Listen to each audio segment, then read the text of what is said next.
former vice president said here recently that this is a moment when there are no bad ideas. With all due respect to the former vice president, it seems to me, at least the Democrats, there's no shortage of bad ideas. And chief among those is this idea that they're going to defund the police. That is the mantra of the Democrat Party. It's the position of the Democrats here in Washington, in the House and the Senate.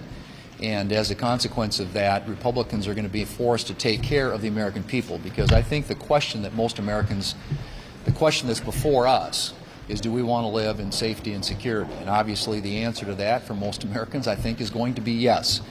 And if you look at the record of success that this administration and working with this Congress has had, in the last 12 months there was not a single illegal immigrant released into this country. Last 12 months, not a single one.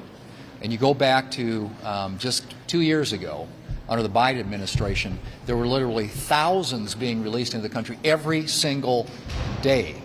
So this is about whether or not you want to live in a country that is safe and secure, where you support law enforcement, the important job they do, Customs and Border Patrol and Immigration and Customs Enforcement, and or whether you don't.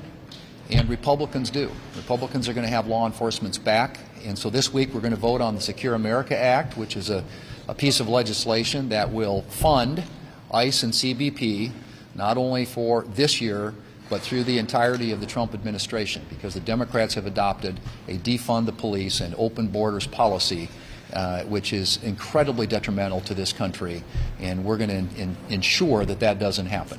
So that's what's going to be on the floor here, hopefully later this week. I expect, again, that the Democrats are, we'll see what they want to do in terms of amendments, and but I doubt you'll see many amendments that have to do with Border Patrol or ICE and Customs Enforcement. I think most of what you're, I should say Immigration and Customs Enforcement, I think what most of you are going to see is a bunch of unrelated amendments. But we're going to stay focused on the job, keep our foot on the grass, or foot on the gas, I should say, and ensure that the American people are able to live in safety and security in their communities in this country.